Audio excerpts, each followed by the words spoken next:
Martinez, let's just get it on the record. If you had been a member of Congress, you would have voted against the Affordable Care Act. Oh, absolutely. It has one primary thing that I think it's against the American fiber, and that's that individual mandate. But before that, when I was chairman the first time in 2005, I put together a plan. It's called Miami-Dade Blue. I remember. And Washington asked me to go up and present it. And the one sad thing that Mr. Carolon from Obama's administration told me is, it's too bad you're not from here. I go, what? I was born here. He goes, no, that you're not a congressman or a senator, because this could be the national model. But we're trying to push something through, and then they did. But this was a plan with $250 deductible, $5 million coverage, $20 copay, and it cost under $100 a month. And that was just the power of the chairmanship of Miami-Dade County. Can you imagine what a president could do? And it was just talking to people to get their prices down, and they didn't do that. Well, so it can be done. Yeah. It can be done. Palomaro Starbuck, would you be a vote to repeal the Affordable Care Act and replace it with what? I have a plan in my platform, my written platform. I'm the only candidate with a written platform that I use the Medicare program for working Americans as a subsidy. Medicare is only 1.45% of your salary. But yes, I would have repealed and I would have been an advocate against Obamacare. Obamacare, constitutionally speaking, is a fraud. It's not intended under, it was actually originated under the Commerce Clause of the United States Constitution. There's nothing interstate about it. You can't take the policy from Florida to California. But the Supreme Court said that it operated under the Commerce Clause. Well, but the Supreme Court never addressed the constitutionality of the Commerce Clause as it applies to them. They were only looking at a mandate, which they called a tax. Yeah. Well, let's not get into the weeds on that. Let's move on, if we can, to immigration. And Carlos Curbelo, as you all know, about 57,000 children, immigrant children, have arrived at the U.S. border. It's a tremendous problem. I think the administration saw it coming and failed to anticipate it. If you are a member of Congress, how would you handle this? DACA is the law that now gives them the legal right to a due process. Would you say, let's keep DACA on the books? Would you want to repeal it, change it, amend it? What?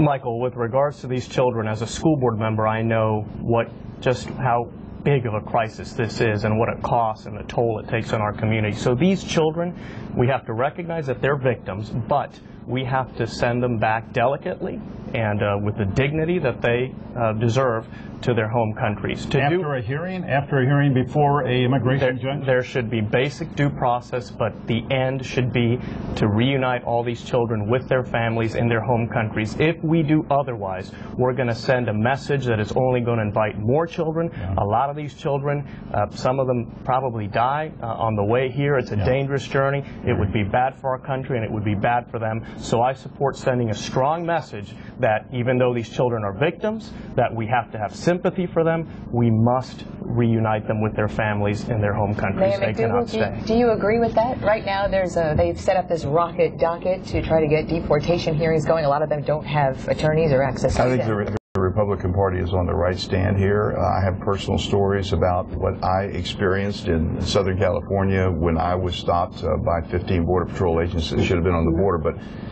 I have a question that's a little bit off that, and it's for Carlos. And that is that the question that I have for most of the people is about the integrity of the people who serve the public. We've had so many people under investigation. We're going after Joe Garcia, Jeff Garcia went to jail. And my question is that people need to have open government. And Carlos has Capital Gains. That's a company that he put in his wife's name right before his election. He was advised to do that to the school board. He's made $250,000 in the last 2 years with this through Capital Gains. Who are his clients? He regulates hundreds of millions and billions of dollars to the school board. He's a lobbyist. And why is this not coming out? Why are the people not allowed? Let's give Mr. Curbelo a chance to answer that. Look, Michael, this is a frivolous attack from someone who doesn't even live in our district. He can't vote in this election because he doesn't live in our district.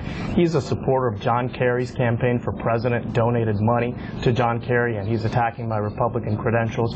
I report everything as required under the law. It's public record, and everyone is able to see it. I'm very proud of the business that I founded, and everyone can ask me anything they want. It's all there for the public to see. All right. Before we run out of time, David Rivera, I want to come back to you and ask you about the immigration crisis that we have down there in the southwest of this country. 57,000 children and more are coming, even though it's slowed down. What would you do, David? I would stand with John Boehner and the Republican majority in Congress and making sure that we hold the president accountable and making sure that he's not doing things to encourage more immigration crisis on the southern border of this country. Again, we need to have due process for these unaccompanied minors, but we need to hold the president accountable first and foremost. Well, let me just ask you, I mean, hold the president accountable for this crisis, maybe hold him accountable because he had red warning signs, flags went up, and his administration didn't really do anything. But he didn't create this crisis in Honduras and El Salvador. He absolutely did, Michael. No, Michael, you're wrong. He absolutely did. By not securing the border, by not putting the resources necessary on the southern border to make sure that you would disincentivize, demagnetize the southern border for people that would try to come in illegally. The president absolutely has to be held accountable for this crisis. All right, David, thank you. I think we have time for one more quick question. Can I comment on the immigration issue just 1 second? Sure. Listen, this will be the last word I want to say. That's fine. That's fine. Okay. That's fine. Listen, let me just tell you something. We have enough problems here with our own children. Take a ride with me, and I've lived it. I've seen it. Mac, maybe your times, but right now we have children in a lot of areas in our community that live in poverty, in a crime-ridden areas, and we have to take care of our own before we start taking care of somebody else's. And a lot of parents ask these children to come over. And our biggest trading partner here, Mexico, has to secure their border because that's where they're coming through. So, yes, I believe that Obama's policy is encouraging people to come. I believe this docket that's holding that people are going to be here 3 or 4 or 5 years before they get a hearing, that's it. Count them. They're going to be staying. So we do have to do something about that. But it's...